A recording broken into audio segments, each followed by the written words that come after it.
My sister kicked me out of Thanksgiving because my job as a nanny embarrassed her lawyer friends.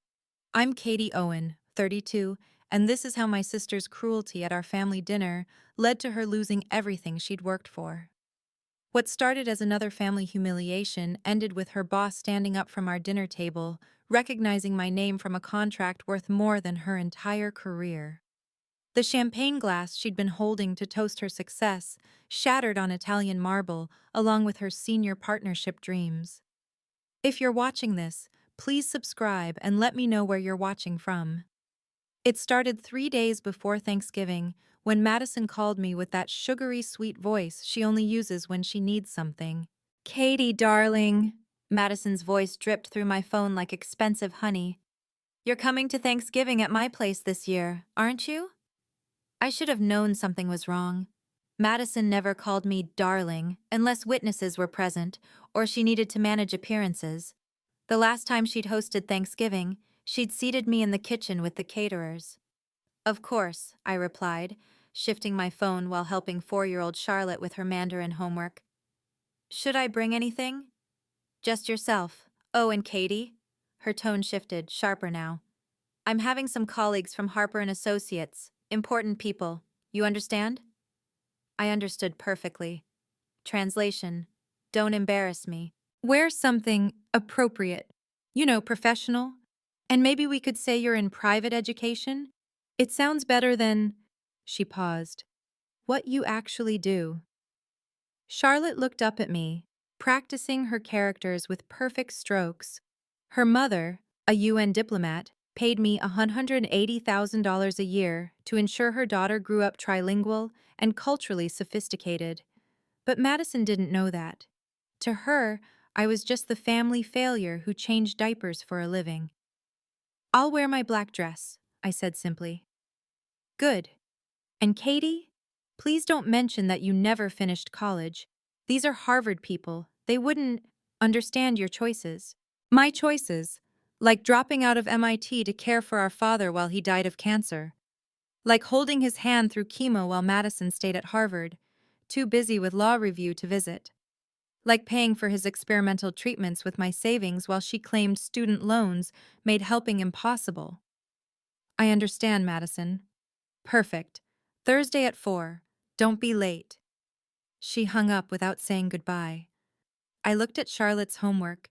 She'd written the character for respect perfectly. What Madison didn't know could fill the Harvard Law Library. I set down my phone and returned to Charlotte's lesson, conducting it entirely in Mandarin while simultaneously responding to emails in French from another client family. 10 years ago, I'd stumbled into childcare out of necessity. Now, I was one of 12 elite nannies in New York certified for diplomatic security clearance. My clients included Fortune 500 CEOs, federal judges, and ambassadors. The Hamiltons paid me to teach their son Arabic and violin. The Vanderbilt Blacks hired me specifically because I could navigate their daughter's autism with specialized behavioral therapy techniques. Judge Morrison's twins learned constitutional law concepts through the games I designed. $150,000 base salary, plus bonuses, plus benefits most lawyers would envy. But to my family, I was just Katie, the one who couldn't hack college, who settled for babysitting. They didn't know about my investment portfolio or the Central Park West apartment I'd bought in cash last year. I'd learned long ago that sharing successes with Madison only intensified her need to diminish them. My phone buzzed. Richard Harper's assistant, confirming his daughter Emma's tutoring schedule for next month. I'd cared for Emma 5 years ago, during her mother's cancer treatment. She still sent me Father's Day cards, a joke between us since I'd taught her to throw a baseball when Richard was closing international deals. The email mentioned Richard would attend a Thanksgiving dinner on the Upper East Side. My stomach tightened. Madison's Upper East Side penthouse. I archived the email and returned to Charlotte. Perfect form, I told her in Mandarin. Now let's practice writing dignity. She beamed at me with the pure joy only children possess when they master something difficult. If only adults retained that capacity to value achievement over appearances. Patricia, our stepmother, had drawn the battle lines when I was 15 and Madison was 19. Madison's going to Harvard, she'd announced at dinner, holding my sister's acceptance letter like a trophy. And Katie, well, Katie's pretty. She'll find a nice husband. I'd been accepted to MIT early admission. The letter stayed hidden in my drawer. When Dad got sick my sophomore year, the choice seemed obvious. Madison had law school loans and a Supreme Court clerkship lined up. Patricia had her charity committees and Botox appointments. Someone needed to manage Dad's medications, drive him to radiation, hold the basin when chemotherapy ravaged his body. "You're wasting your potential," Patricia had hissed when I withdrew from classes. Madison would never throw her life away like this. Madison would never have to. She had me. For 18 months, I lived in hospital rooms and learned more about human dignity than any degree could teach. Dad and I played chess between treatments. He taught me his investment strategies during sleepless nights. On good days, he'd tell stories about my real mother, how she'd spoken 4 languages, how she'd believed education happened everywhere, not just in classrooms. "Don't let them make you small, Katie," he'd whispered near the end. "Your mother saw greatness in kindness. So do I." After the funeral, Patricia sold the family home within a month. Madison got the proceeds for Harvard loans.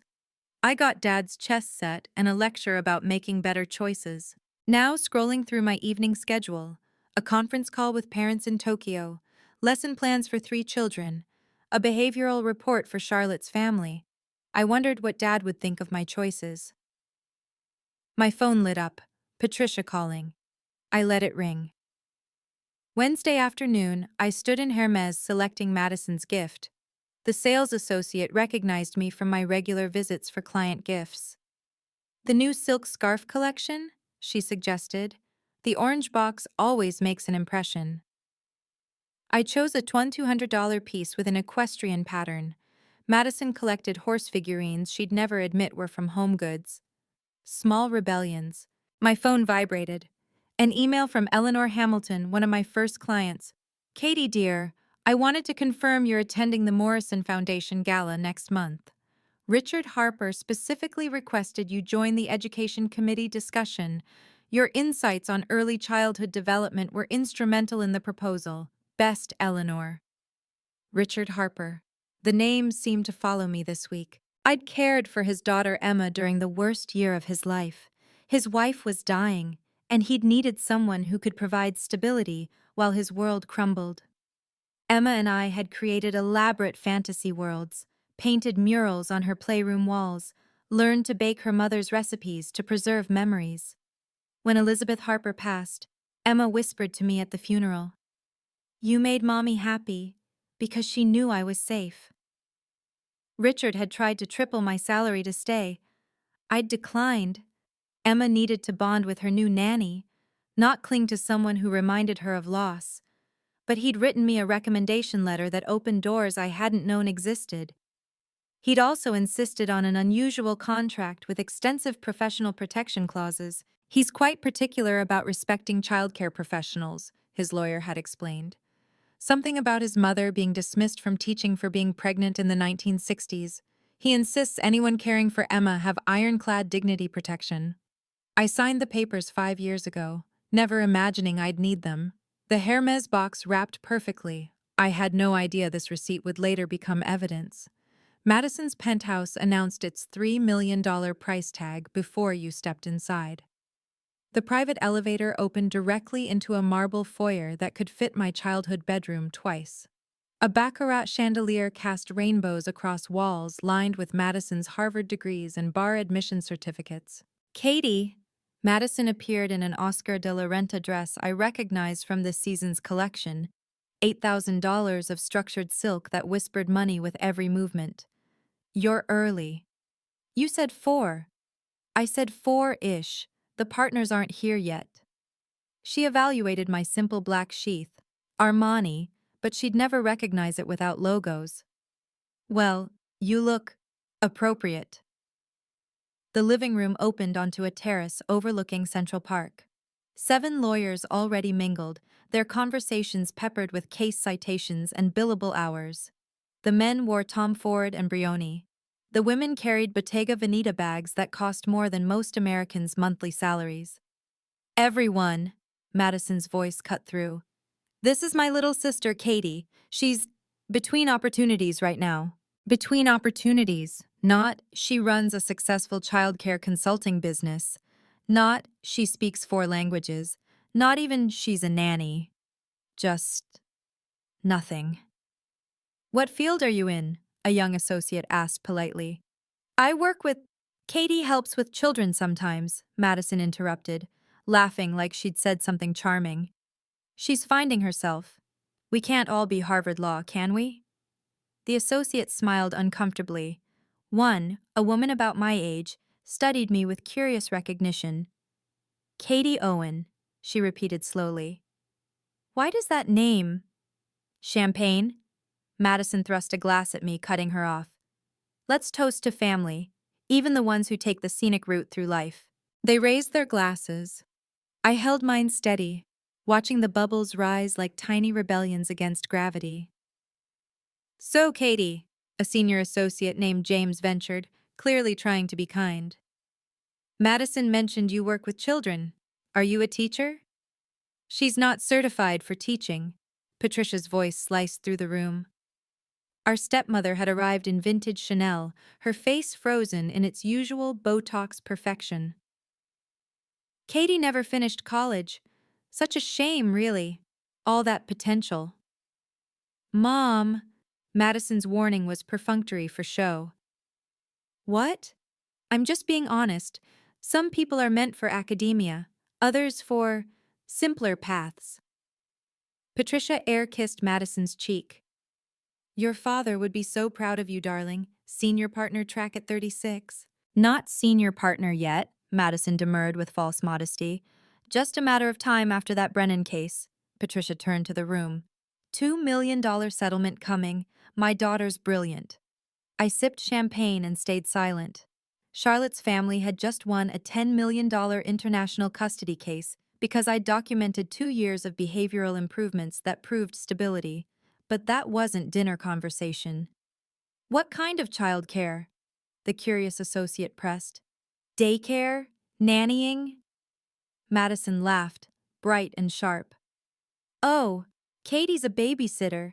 She watches kids while their parents do actual careers. Remember when you begged me to ask my friends if they needed help, Katie? So embarrassing. I'd never asked Madison for anything, but contradiction would only fuel her performance. Babysitting can be quite lucrative in Manhattan, James offered diplomatically. For teenagers, maybe, Madison swirled her champagne. But at 32, while her peers run companies and argue cases, it's basically failure to launch. The woman who'd recognized my name was typing on her phone, frowning. She glanced up at me, then at Madison, then back to her screen. Dinner's ready, Madison announced. Katie, you're at the end, near the kitchen, in case we need anything. Dinner became Madison's stage, and I was her favorite prop. You know what's funny? She addressed the table after her 3rd glass of champagne. When we were kids, everyone thought Katie would be the successful one. She tested off the charts. MIT acceptance at 17. She paused for effect. And now, I'm arguing Supreme Court cases while she's teaching toddlers their ABCs. We all have different paths, Marcus, her husband, suggested weakly. He'd been an investment banker before his fund collapsed, now living off Madison's salary, a fact she never mentioned. Some paths lead somewhere, others circle nowhere. Madison gestured with her fork. I was at Harvard Law Review while Katie was. What were you doing then, Katie? Oh, right, changing Dad's bedpans. The table went silent, even Patricia looked uncomfortable. Someone had to, I said quietly. Someone who couldn't handle real academic pressure. Madison's voice rose, performing for her audience. You know she lasted exactly 18 months at MIT? Couldn't cut it, dropped out and never went back. Madison, the curious associate interrupted, wasn't your father ill then? So, I managed Harvard while he was sick. Some people rise to challenges, others crumble. She turned to me with mock sympathy. It's okay, Katie. The world needs babysitters too. though most of them are usually teenagers or immigrants, not MIT dropouts. A senior partner cleared his throat. Perhaps we could discuss the Brennan case? Madison brightened, launching into her brilliant legal strategy. I pushed salmon around my plate and noticed the associate still typing furiously on her phone. She kept glancing at the doorway. The settlement should close Monday, Madison concluded triumphantly. $2 million, my biggest win yet. The elevator chimed. Richard Harper walked in, scanning the room until his eyes landed on me. The associate whispered, "Oh my God." "Richard!" Madison jumped up, suddenly nervous. "You made it!" "Everyone, this is Richard Harper, managing partner at Harper & Associates." The room shifted, everyone straightening. Richard Harper didn't just run a law firm, he controlled a legal empire worth hundreds of millions. "Sit, please," Richard said, but his eyes stayed on me. "Don't let me interrupt. You were discussing your case?" Madison preened. "The Brennan settlement, $2 million, though honestly, the opposition barely put up a fight. Not all of us can handle complex litigation. Unlike some people who can't handle any litigation," Patricia added, gesturing toward me. "Or any real job for that matter." "Mom," Madison laughed. "Don't be mean. Katie does her best with her limitations." "What limitations?" Richard asked quietly. "Oh, you know, no degree, no professional skills. She's a babysitter." Madison rolled her eyes. "I've tried to help her, connect her with real opportunities, but she seems content playing Mary Poppins to rich people's brats." "She had such potential too," Patricia sighed dramatically. "MIT acceptance. Could have been anything. Instead, she's 32, and her biggest achievement is potty training. Can you imagine? At her age, I was running charity boards. Madison was already clerking for Justice Thompson." "And Katie was," Richard prompted. "Wiping noses and reading picture books," Madison supplied, "though she calls herself a childcare specialist or some made-up title, like putting lipstick on a pig, really." The associate who'd been typing showed Richard her phone screen. His expression didn't change, but something in his posture shifted. "Interesting perspective," he said. "Tell me, Madison, do you know what your sister charges per hour?" Madison laughed. "What, $15? 20? Whatever desperate parents pay when they can't find real help." Richard smiled. It wasn't a kind smile. "Try again." "This is ridiculous," Madison snapped. "Why are we discussing my sister's babysitting rates?" I stood up. "I should go." "Yes," Madison agreed quickly. "Actually, Katie, that's probably best. We're about to discuss confidential cases and you're not, well, you don't have clearance for this level of conversation." "She's making everyone uncomfortable," Patricia added. "It's awkward having someone so unsuccessful at a table full of achievers." Marcus shifted uncomfortably. "Madison, she's your sister. Which is why I'm being kind." "Katie, really, you should leave. This isn't your world. These people argue billion-dollar cases. You sing nursery rhymes. It's embarrassing for everyone." The other lawyers looked down at their plates. The associate kept glancing between her phone and Richard. "I invited you out of obligation," Madison continued. "But honestly, you don't belong here. Look around. Harvard, Yale, Stanford, and you? A college dropout who plays patty cake for a living." I picked up my purse. "Thank you for dinner." "Oh, don't be dramatic. I'm doing you a favor. Imagine trying to contribute to our conversations about international law when your biggest concern is whether Tommy ate his vegetables." Patricia laughed. "Remember when she thought she'd be a scientist? Now she's essentially an overpaid teenage babysitter." "Overpaid is generous," Madison smirked. "She probably makes less than our paralegals. Actually, our receptionist makes more than—" "Excuse me," Richard Harper's voice cut through like a blade. "Did you say Katie Owen?" The room froze. "Yes?" Madison's confidence wavered. Richard stood slowly. "The Katie Owen who cared for Emma? The one with the platinum NDA?" Madison's champagne glass trembled. "The what?" The associate held up her phone. "It's her.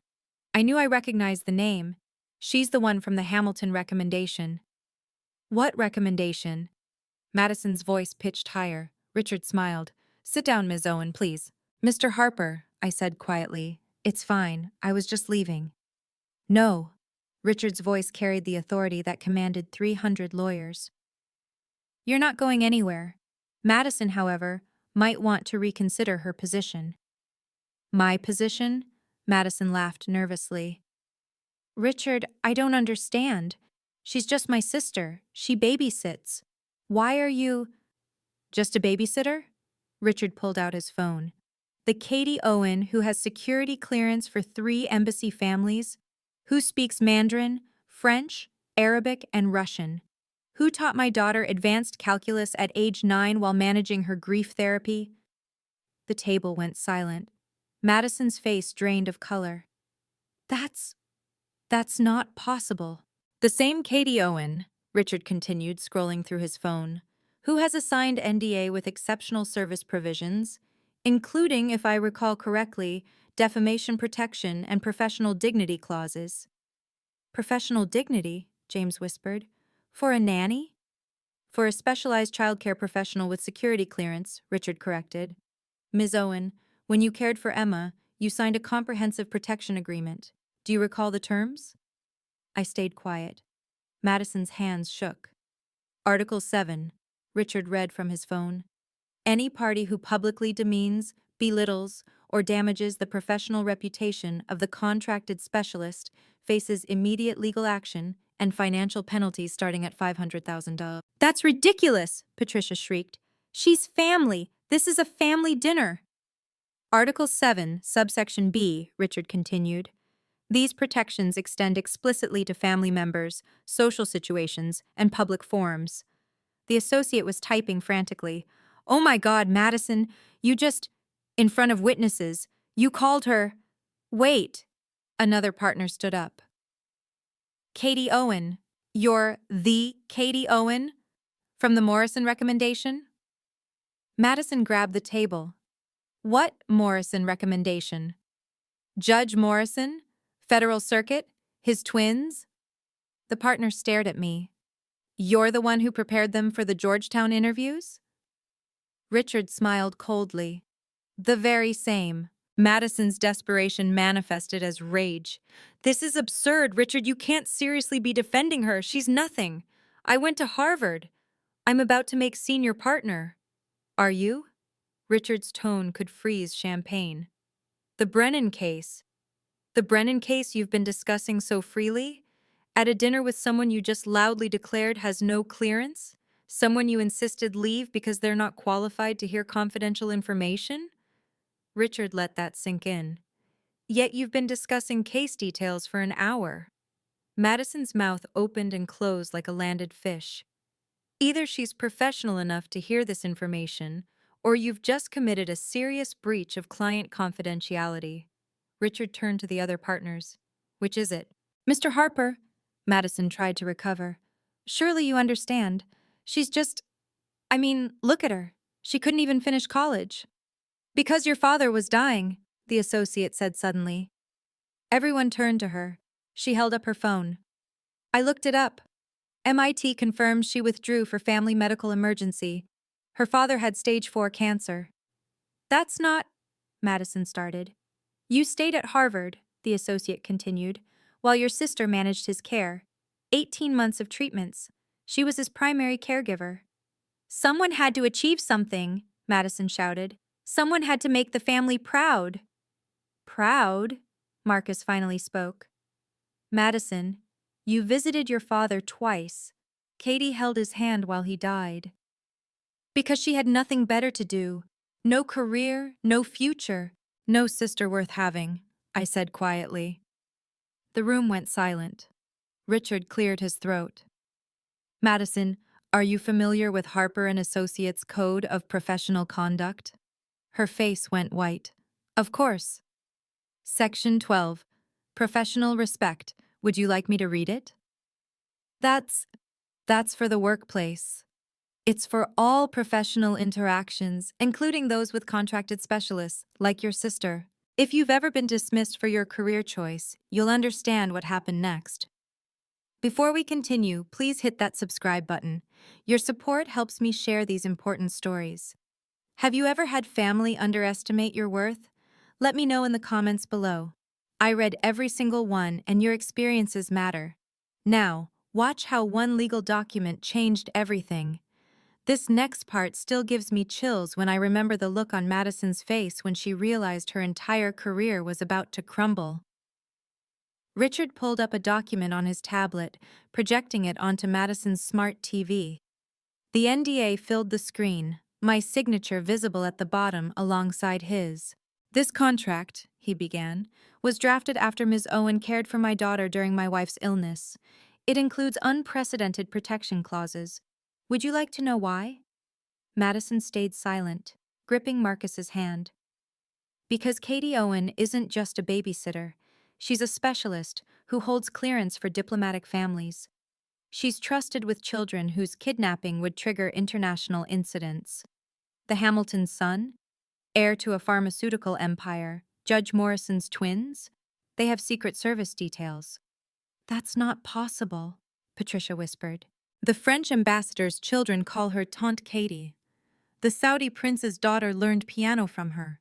The governor's grandson overcame selective mutism under her care." Richard scrolled through pages. "Every family paid between $150,000 and $200,000 annually for her services." Madison's colleagues exchanged shocked looks. "But the money isn't what matters," Richard continued. "It's this, Article 15, defamation penalties. Ms. Owen, did Madison just call you embarrassing, unsuccessful, a failure?" "Among other things," James supplied helpfully. "She said lipstick on a pig, I believe. In front of witnesses, at a recorded dinner." Richard pointed to Madison's own security system. "Your cameras have been running all evening, haven't they?" Madison lunged for her phone to check the app. The recording indicator glowed red. "Mr. Harper," she pleaded, "this is a family matter. Surely professional contracts don't apply to personal situations." "Read subsection C." The text enlarged on screen. "Protection extends to all contexts, explicitly including family gatherings, social events, and public forums." "You set her up," Madison accused me. "You knew he'd be here." "I invited him," Patricia admitted quietly. "I thought it would help your career." Madison turned on her mother. "You invited my boss to watch me." "Violate legal contracts and firm policy," Richard finished. "Yes." The other partners were pulling out their phones now, searching my name. Their expressions shifted from skepticism to awe. "Jesus Christ," one whispered. "She has a recommendation from Supreme Court Justice Williams." "The UN Secretary-General's family," another read. 5 stars. "Ms. Owen provided exceptional care during a critical diplomatic period." "The Hamilton pharmaceutical heiress," James showed his screen. "Katie taught her Mandarin and violin. She just got into Juilliard's pre-college program." Madison sank into her chair. "Those have to be fake." "Fake?" The curious associate laughed. "Madison, these are on official letterhead. State Department, Federal Judiciary, the Governor's Office." "Why didn't you tell us?" Marcus asked me quietly. "Would it have mattered?" I responded. "Madison decided who I was years ago." "This changes everything," Patricia breathed. "Katie, darling, why didn't you say—" "Because I don't need to justify my worth to anyone," I said. "My work speaks for itself." "Your work," Richard interjected, "includes a child who overcame autism spectrum challenges to become nationally ranked in chess. Twins who got into Georgetown at 15. A young girl who maintained perfect grades while her mother was dying of cancer." He looked directly at Madison. "That young girl was Emma, my daughter. Katie didn't just babysit her, she saved her. And you just called that work embarrassing." "Madison," another partner spoke up, "did you really just publicly defame someone with a $500,000 protection clause?" "It's not defamation if it's true," Madison protested. "She doesn't have a degree. She's a babysitter." "She's a professional specialist," Richard corrected. "With legal protection you just violated, in front of," he counted, 12 witnesses, 13, including your security camera. Madison's phone buzzed. She looked at it and gasped. The Brennan clients, they're asking about a personnel review. Richard smiled coldly. News travels fast in legal circles. This is insane, Madison stood, her designer dress catching on the chair. You're destroying my career over a nanny, a glorified babysitter. You're destroying your own career, Richard replied evenly. I'm just documenting it. Richard, please, Madison switched tactics, tears forming. I've worked so hard. The Brennan case, whose clients specifically chose our firm for its ethical standards?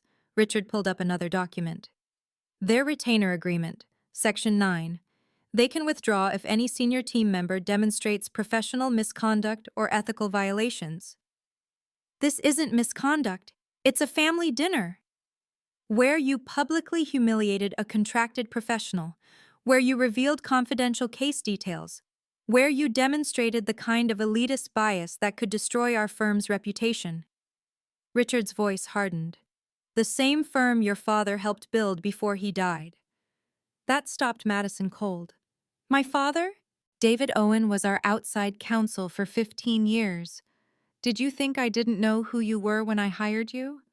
I owed him that chance, but you've squandered it. Patricia gasped. David worked with you? He structured our international partnerships. Brilliant man. Humble. Kind. Richard looked at me. You're very like him. She's nothing like him, Madison screamed. He was successful, important. He was a father who raised a daughter who chose love over ambition, Richard said.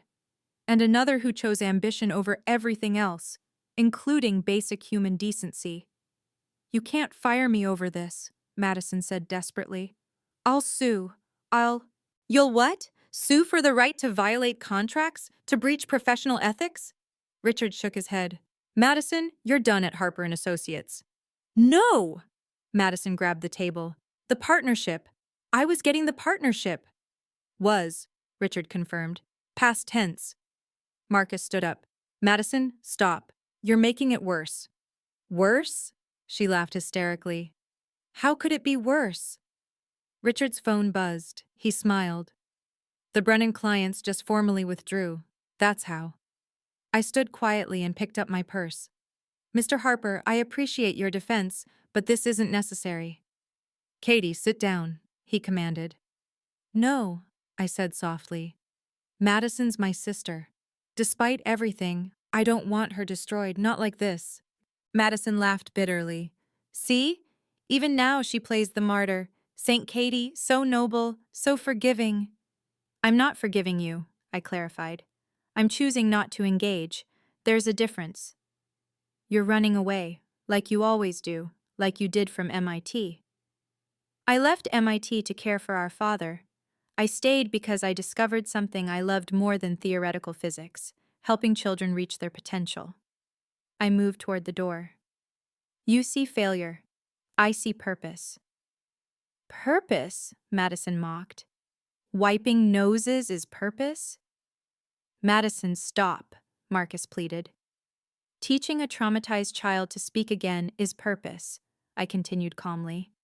Helping a dying mother know her daughter will be okay is purpose. Being there, fully present, for humans in formation, that's purpose. Pretty words don't change facts. You're still just… Ms. Owen, Richard interrupted. Article 12 of your contract requires me to enforce these protections. I don't have a choice. I turned back. What? If I witness a violation and don't act, I'm in breach. Harper & Associates becomes liable. He showed me the clause on his tablet. You signed this, so did I. We're both bound by it. That's ridiculous, Patricia said. Katie, tell him you don't want this enforced. She can't, Richard explained. The contract supersedes personal preference. It was designed that way to prevent exactly this, family pressure to accept abuse. Madison sank into her chair. You planned this. You both planned this. I didn't know he'd be here, I said truthfully. But I did, Richard admitted. Patricia invited me. When I realized this was your sister's home, I hoped I was wrong about her. I wasn't. Richard opened a folder on his tablet. Let me tell you who your sister really is, Madison. I don't want to hear. You'll listen, Patricia said suddenly, her voice steel. For once in your life, Madison, you'll listen. Richard began reading. Katie Owen, cleared by State Department for Diplomatic Families, security clearance level that requires FBI background checks, speaks 4 languages fluently, conversational in 3 others. The room was silent, except for the clink of Madison's trembling champagne glass. Current clients include the Chinese ambassador's family. She's teaching their son American history and baseball. The Federal Reserve chairman's granddaughter. Katie's helping her overcome dyslexia using methods she developed herself. Methods now being studied by Columbia's education department. That's not possible, Madison whispered. The Saudi prince flew her to Riyadh 3 times to help his daughter prepare for boarding school. The governor's grandson hadn't spoken in 2 years before Katie worked with him. He gave a speech at his school last month. James pulled up something on his phone. Madison, she charges $200 an hour. Minimum. Some families pay $500 for specialized services. The IRS reports her income at... Another partner started. That's private, I interrupted. It's more than mine, he finished quietly. Significantly more. Richard continued. 12 families have written recommendations. Shall I read them? Please don't, I said. The Hamilton family. Ms. Owen transformed our daughter's life. Her methods should be studied in every education program in America. Judge Morrison. I've presided over thousands of cases. I've never met someone with more integrity than Katie Owen. The French ambassador. She is not a nanny. She is an architect of young minds. Madison was crying now. Not pretty tears, ugly, gasping sobs. Why didn't you tell me? Would you have listened? I asked simply. Let's discuss the specific violations. Richard pulled up a new document. I've been recording this conversation, as is my legal right in New York. You recorded? Madison gasped. Every word, every insult, every defamatory statement. He scrolled through his phone. Embarrassing, failure, unsuccessful, lipstick on a pig, not qualified. Between opportunities, when you knew she was employed. Those aren't crimes. They're violations of a contract worth $500,000 in penalties, per incident. Richard did quick math. I counted 17 separate defamatory statements. That's $8.5 million.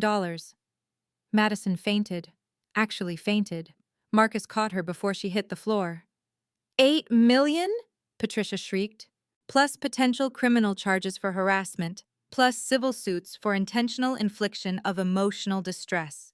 Richard helped Marcus get Madison to a chair, plus immediate termination from Harper and Associates for ethics violations.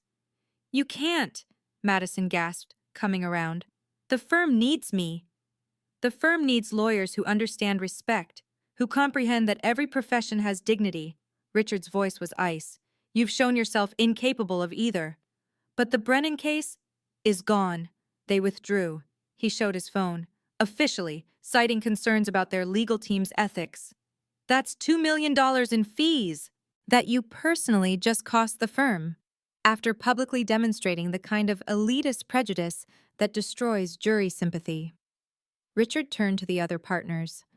Can any of you imagine putting her in front of a working-class jury after this? They all shook their heads. Madison Clark, Richard announced formally. You're terminated from Harper and Associates effective immediately. Security will escort you to clear your office Monday morning. No, Madison wailed. My whole life is that job. Then you should have protected it better, Richard replied.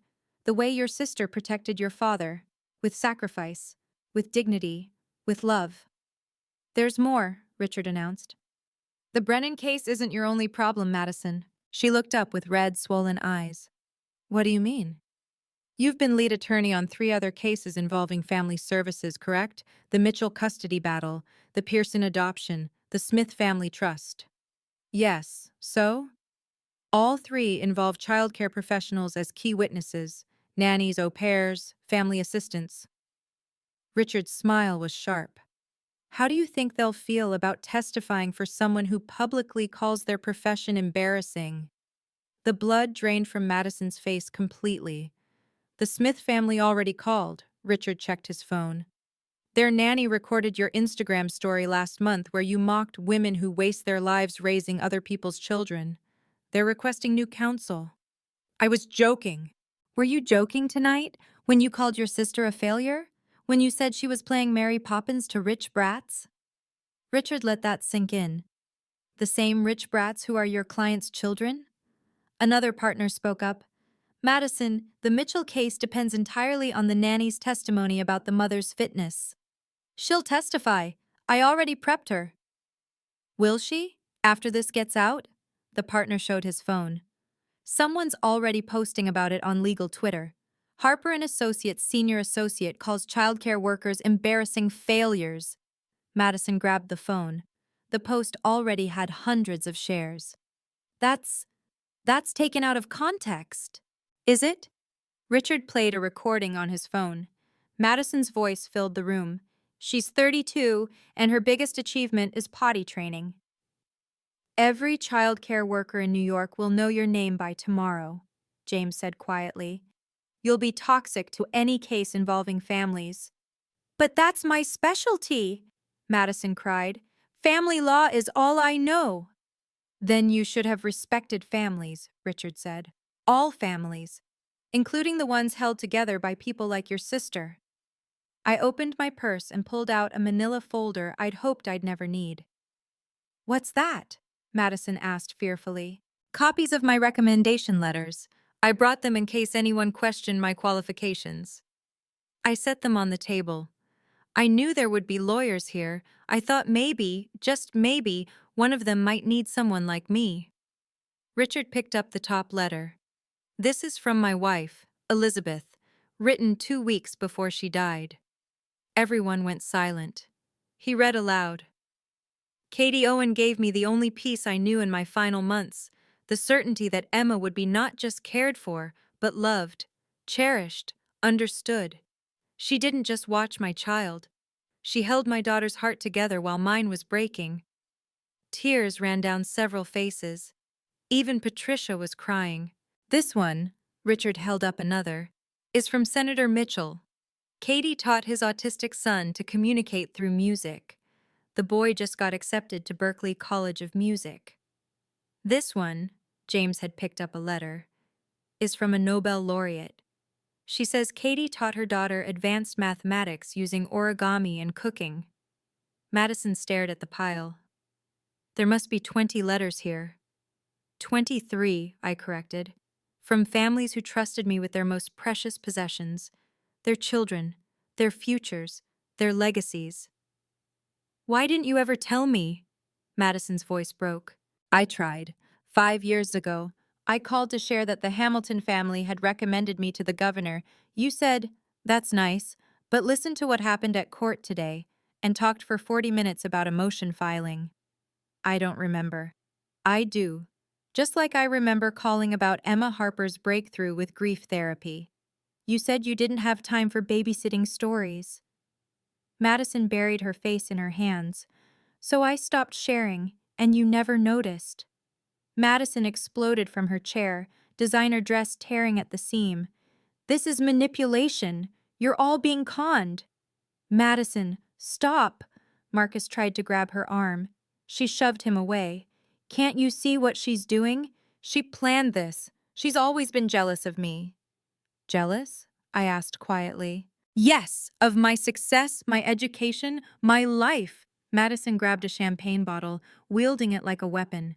You couldn't stand that I made something of myself while you were stuck wiping spit up. Madison, Patricia shouted, put that down. She's nothing, nothing. Madison threw the bottle. It shattered against the wall, champagne exploding across her Harvard diplomas. I went to Harvard. I made law review. I'm important. You're having a breakdown, Richard said calmly, typing on his phone. And I'm documenting it. Document this! Madison swept her arm across the table, sending crystal glasses crashing to the floor. She's a fraud. Those letters are fake. She probably slept with those fathers to get recommendations. The room gasped collectively. Madison, Marcus shouted. That's enough. It's the only explanation. How else does a college dropout get those kinds of references? She turned on me, mascara streaming down her face. You whored yourself out to rich families and called it childcare. Richard held up his phone. You just accused her of prostitution. That's defamation per se. Criminal libel in New York. Good. Arrest me. At least I'll have done something that matters. You did do something that matters, I said quietly. You showed everyone here exactly who you are. I'm a Harvard lawyer. You're a bully, I replied. The same bully who told me at Dad's funeral that I'd wasted my life on a dying man. The same one who made me eat in the kitchen at your wedding because you didn't want the help in photos. The room was silent except for Madison's ragged breathing. Madison just made a critical mistake that would cost her everything. If you're invested in seeing justice served, please like this video and share it with someone who needs to hear this story. The next revelation left everyone speechless, including me, and I lived through it. Have you ever had to stand up to family who belittled your career? Leave a comment below. Your stories give others strength. Now, let's continue to the moment that changed everything. The partners physically backed away from Madison, forming a semicircle of judgment. One pulled out his phone, clearly recording. Madison, Marcus said quietly, you need to stop. You're destroying everything. Everything's already destroyed, she laughed hysterically. My career, my reputation. Your soul, Patricia said suddenly. Everyone turned to stare at her. You've destroyed your soul, Madison. I did this to you. I created this monster. Mother? I taught you that success meant degrees and titles. I made you believe your worth came from achievements. Patricia walked over to me.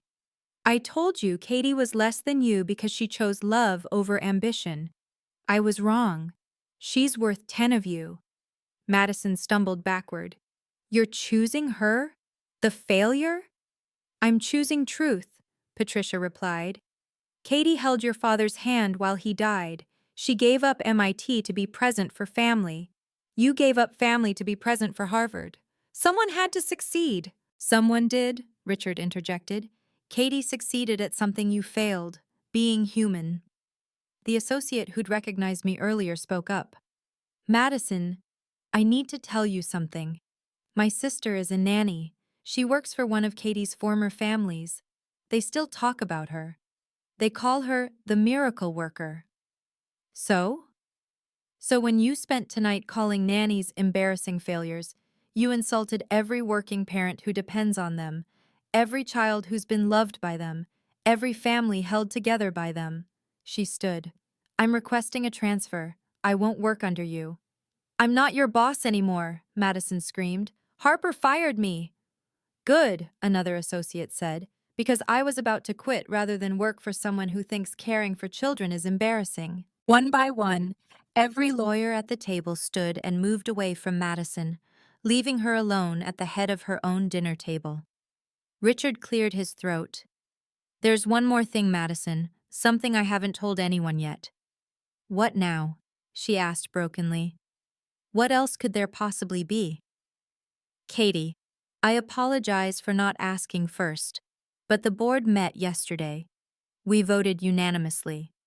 He turned to me. The Morrison Foundation wants to offer you a position. I froze. The Morrison Foundation? $50 million endowment for early childhood education. We need someone to oversee our new initiative, training elite childcare professionals, someone who understands both the practical and theoretical aspects. I couldn't finish. 400,000 annual salary, full benefits, seat on the board. Richard smiled. You'd be working with university education departments, diplomatic security, family services, creating standards for the profession you've elevated. Madison made a sound like a wounded animal. We've been trying to recruit you for 2 years, Richard continued. Ever since the Hamilton family shared your methods with us. Your approach to childhood development is revolutionary. This is a joke, Madison whispered. The offer letter has been drafted. Harvard's education school wants to study your techniques. MIT wants to offer you an honorary doctorate for your work in applied developmental psychology. Richard pulled up documents on his tablet. You've achieved more without a degree than most people do with several. An honorary doctorate? Patricia gasped. From MIT? For groundbreaking work in childhood development, particularly her integration of multiple languages, music theory, and emotional intelligence. Richard showed me the letter. They call you a practitioner scholar whose real-world impact exceeds most academic research. Madison collapsed into her chair. She's getting everything. Everything I worked for. No, I said quietly. I'm getting everything I worked for. There's a difference. The board meets Monday, Richard said. We'd like your answer by then. Madison looked up at me with hollow eyes. You won. This was never a competition, I replied. You just made it one. Madison's phone erupted with notifications. She grabbed it with shaking hands, then dropped it like it burned. What? Marcus picked it up. His face went white. Madison, you're trending on legal Twitter. What? Harper and Associates senior associate calls Nanny's embarrassing failures. It has, Jesus, 50,000 views already. Madison snatched the phone back. That's impossible. How? Your Instagram is public, the associate said. Your story from tonight auto-posted. You're literally standing in front of your Harvard diplomas calling your sister a failure. The video has your law firm in the bio. Delete it! Too late. It's been screen recorded. It's everywhere. Marcus scrolled. The American Bar Association's Women's Division shared it. They're calling for an ethics review. Richard's phone rang. He answered, listened, then hung up. That was the managing partner's emergency meeting called. Madison, your partnership vote has been canceled, permanently. No, Madison wailed. I was 2 weeks away. The 3 other candidates for partner are mothers who use nannies, Richard said. They've all expressed concerns about your fitness for leadership. Another notification. Marcus read it. The Brennan clients are suing for malpractice. They say you misrepresented the firm's values. The Mitchell family wants a new lawyer, James added, reading his phone. They say they can't trust someone who disrespects childcare professionals. The Smith Trust is pulling their entire portfolio, another partner confirmed. $20 million in assets. Gone. Madison stood on shaking legs. I need to leave. Where will you go? Patricia asked coldly. This apartment is mortgaged to the hilt. Without your salary, we'll lose everything, Marcus finished. The apartment, the cars, all of it. Madison looked around her penthouse, the monument to her success, as if seeing it for the last time. Katie, she whispered, please make them stop. I can't stop the truth, I replied. Neither can you. I stood and walked over to my sister. She flinched when I approached. I don't want you destroyed, Madison, even after everything. Then help me. Tell them to stop. I can't stop consequences, but I can offer you something else. I kept my voice steady. A chance to apologize, not to save your career, that's gone, but to save whatever's left of your soul. Apologize? She laughed bitterly. For what? Telling the truth? For 20 years of cruelty. For making me eat in the kitchen at your wedding. For telling our dying father that I was wasting my life by caring for him. For every time you made me small so you could feel big. The room was silent. But mostly, I continued, apologize to yourself for believing that worth comes from degrees instead of deeds. For thinking success means stepping on others instead of lifting them up. Madison's face crumbled. I'm sorry. No, not like that. Look at me. Really look at me. I waited until she met my eyes. See me. Not the failure you invented. Not the embarrassment you needed me to be. See your sister who chose love over law school, who finds joy in watching children discover the world. who makes $200,000 a year doing what she loves. 200,000? See the woman who held our father while he died, who sang him the songs our real mother used to sing? The woman who forgave you every time you were cruel, hoping someday you'd see her. My voice broke slightly. Do you see me now? Madison nodded, tears streaming. Then apologized to her, not to the nanny, not to the dropout, to your sister. Madison fell to her knees. Katie, I'm so sorry. I'm so sorry. I know, I said quietly, but I'm done accepting apologies without boundaries. I pulled out my keys and removed the one to Madison's apartment, setting it on the table. This is goodbye. Madison grabbed my hand. Please, Katie, don't leave, not like this. Then tell me why, I said. Why did you need me to be less than you? She looked around the room at all the watching faces, then back at me. Because you were free. What? You were free. You chose Dad over MIT and never regretted it. You chose children over courtrooms and loved every minute. Her voice cracked. I chose Harvard over everything and I've been miserable since day one. Marcus stared at his wife. Madison. I hate being a lawyer, she exploded. I hate the hours, the pressure, the constant competition. I hate that I missed Dad's last Christmas for a mock trial. I hate that I haven't slept well in 5 years. I hate that I take Xanax to get through depositions and Ambien to sleep and Adderall to focus. Then why? Patricia started. Because of you! Madison turned on our stepmother. You told me every day that Katie was wasting her life, that I was the successful one, the one who mattered. I had to be perfect, because if I wasn't, then Katie's choice was right and mine was wrong. I was wrong, Patricia said quietly. About everything. Madison looked back at me. You know what the worst part is? My biggest case, the Brennan settlement? The key witness was a nanny who documented abuse. She saved those children, just like you save children every day. And I stood there in court calling her a hero while planning to come home and call you an embarrassment. That's called cognitive dissonance, I said. That's called being a hypocrite. Madison wiped her face. I destroyed my life tonight because I couldn't admit my sister is more successful than me. Not in money or titles, in meaning, in purpose, in love. The room was silent except for Madison's broken breathing. Marcus finally spoke. We need to talk about the financial reality. Madison looked up at him. What do you mean? Without your salary, we can't afford any of this. The mortgage is $18,000 a month. The cars are leased through the firm. Your credit cards are corporate. He pulled out his phone, showing spreadsheets. We have maybe 3 months of savings. Your fund failed 2 years ago. I've been pretending to go to work. I spend my days at the library applying for jobs no one will give me. Marcus laughed bitterly. We're both failures, Madison. I just hid it better. Patricia gasped. You're broke? Worse than broke, Marcus continued. Madison's student loans are $300,000.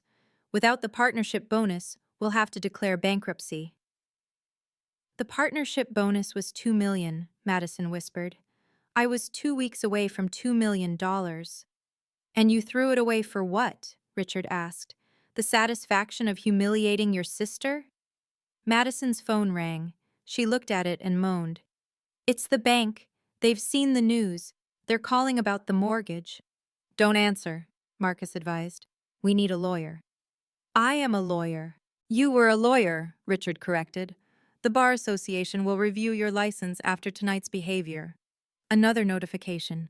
Madison read it and went white. 3 more firms have blacklisted me. Goldman Legal, Whitman and Associates, Brennan, Locke and Partners. That's every major firm in New York, James said quietly. Boston, too, another partner added, checking his phone. Word's spreading fast. Madison looked at me. Will you help us? Financially? No, I said simply. But you have money. That I earned. By doing the job you called embarrassing. The job you said was for failures. I picked up my purse. Use your Harvard education to figure it out. Patricia stood up slowly. Aged 10 years and 10 minutes. This is my fault. Mom, Madison started. No, listen. For once in your life, Madison, listen. Patricia walked to the window overlooking Central Park. When your father married me, Katie was 7, you were 11. You were both brilliant, but in different ways. She turned back to us. Madison, you were competitive, driven, you needed to win. Katie, you were curious, gentle, you needed to understand. So? Madison asked. So I fostered your competition and crushed her curiosity. I told you success meant beating others. I told her she wasn't smart enough to compete. Patricia's voice broke. I created a winner and a scapegoat. Because I needed to feel like I was raising successful children to justify marrying a widower with kids. You were a good mother, Madison said weakly. I was a terrible mother. I let Katie care for David alone because it was convenient. I let you believe she was less than you because it made you work harder. Patricia looked at me. Katie, I'm sorry. I'm 60 years old, and I'm just now seeing what I did to you. What you did to both of us, I corrected. Madison's miserable because she built her entire identity on being better than me. What happens to that identity when I'm not lesser? It collapses, Madison whispered. It all collapses. Patricia pulled out her checkbook. I'm going to write you a check, Katie, for all the years of care you gave David, the nights, the treatments, the sacrifice. I don't want your money. Then what do you want? I want you to see me, both of you, not as the failure you needed me to be, but as the woman I chose to become. I headed for the door. And I want you to live with knowing you could have loved me instead of diminishing me. You chose cruelty. Now live with the consequences. At the door, I turned back one last time. The scene was almost Shakespearean.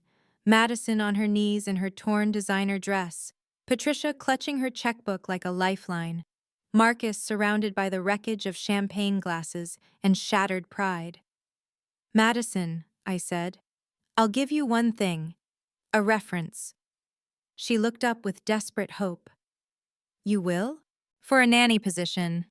You're intelligent, educated, and now humble enough to maybe understand service. I pulled out a business card. This is an agency that places career changers in childcare. They specialize in people who've lost everything and need to rebuild. You want me to become a nanny? I want you to understand that caring for others isn't embarrassing, it's essential. Maybe if you spend a year seeing the world through a child's eyes, you'll remember what wonder feels like. You can't be a lawyer anymore. You can't afford this apartment. You can't maintain your facade. I set the card on the table. What you can do is learn that service isn't servitude. It's love in action. Richard stood. Katie, shall we discuss the Morrison Foundation position over dinner? I have a reservation at Le Bernardin. That would be lovely. Katie, Madison called out, will you ever forgive me? Forgiveness isn't the question. The question is whether you'll ever forgive yourself. I looked at her one last time.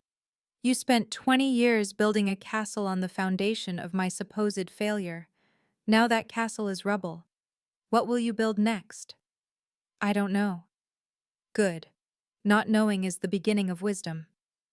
I took Richard's offered arm. Goodbye, Madison. Goodbye, Patricia. I hope you both find what you're looking for. What are you looking for? Patricia asked. Nothing, I replied. I already found it. I found it in every child I've helped, every family I've strengthened, every small moment of growth I've witnessed. I found purpose. The rest of you are still searching. 3 months later, I sat in my new office at the Morrison Foundation, floor-to-ceiling windows overlooking Manhattan. The nameplate read, Katie Owen, Director of Professional Development. My assistant knocked. Ms. Owen, there's a woman here for the interview. Madison Clark? I looked up from the curriculum I was developing with Harvard's education school. Send her in. Madison entered, barely recognizable. Gone were the designer suits and perfect makeup.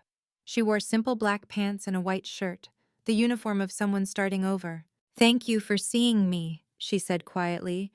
"You applied to our training program. I see everyone who applies." I gestured to a chair. "Tell me why you want to work with children." "Because I need to remember what it's like to see possibility instead of profit, to nurture instead of negotiate." She met my eyes.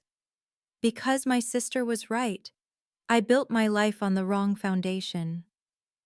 "And what happened to that life?" "Gone. The apartment was foreclosed. Marcus and I divorced. I'm living in Queens, working at a coffee shop." She pulled out a folder. "But I've also been volunteering at a daycare in Brooklyn. These are my references." I read them. Glowing recommendations about Madison's dedication, her patience with difficult children, her innovative teaching methods using legal concepts to teach fairness and sharing. "You taught 3-year-olds about justice using playground disputes? Turns out my legal training is useful for something good." A small smile. Who knew contract negotiation skills would help toddlers learn to take turns? "The Hamiltons need a temporary nanny while theirs is on maternity leave. 3 months, full-time. Are you interested?" Madison's eyes widened.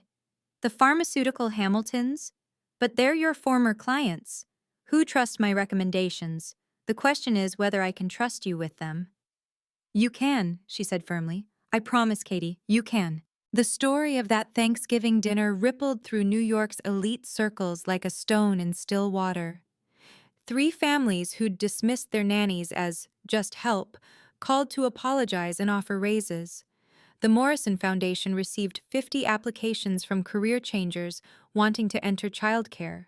Harper and Associates implemented mandatory respect training for all employees, using my case as the example. The American Bar Association invited me to speak at their annual conference about professional dignity and unconscious bias. I stood before 500 lawyers and told them about changing diapers and teaching Mandarin, about holding dying parents and raising future leaders. "Every profession that involves caring for humans is noble," I said. "The moment we create hierarchies of worth based on degrees rather than dedication, we lose our humanity." The standing ovation lasted 3 minutes. Judge Morrison called personally. "Katie, my twins are graduating from Georgetown next month. They want you at the ceremony. They say you're the reason they made it." The French ambassador's daughter sent a video from Paris, playing a piano piece she'd composed. "For Tante Katie," she said in perfect English, "who taught me music is the language of the heart."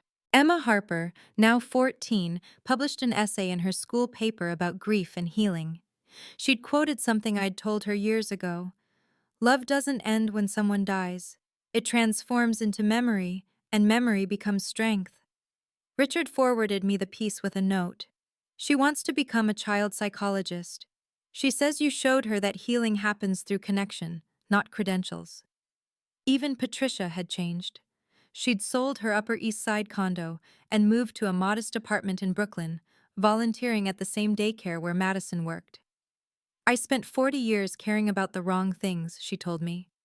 "Maybe I can spend whatever time I have left caring about the right ones." A year later, I stood before the first graduating class of the Morrison Foundation's Elite Child Care Certification Program. 25 students who'd spent 12 months learning that raising children is both art and science, that dignity exists in service, that every interaction with a young mind shapes the future. Madison sat in the front row. She'd completed the program while working full-time for the Hamiltons, who'd hired her permanently after her temporary assignment. They paid her $90,000 a year, less than half her lawyer's salary, but she smiled more in one day than she had in 7 years at Harper and Associates. "You taught me something," she told me the previous week. "Success isn't about what you achieve. It's about what you help others achieve. Every child I help grow is a success that matters more than any legal brief." As I looked out at the graduates, I thought about that Thanksgiving night. How humiliation became revelation, how cruelty catalyzed change, how sometimes we need to lose everything we thought mattered to find what actually does. "You're entering a profession that shapes humanity," I told them. Every child you nurture becomes an adult who nurtures others. Every moment of patience you show teaches patience. Every boundary you set with love teaches self-respect. You're not just caring for children, you're architecting the future. After the ceremony, a young woman approached. Ms. Owen, I'm Sarah. I was at that dinner, the associate who recognized you. I quit law to join your program. Any regrets?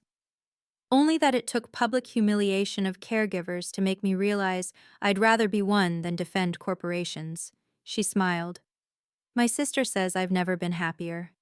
That's the thing about dignity. You can't give it or take it away. You can only recognize it or ignore it.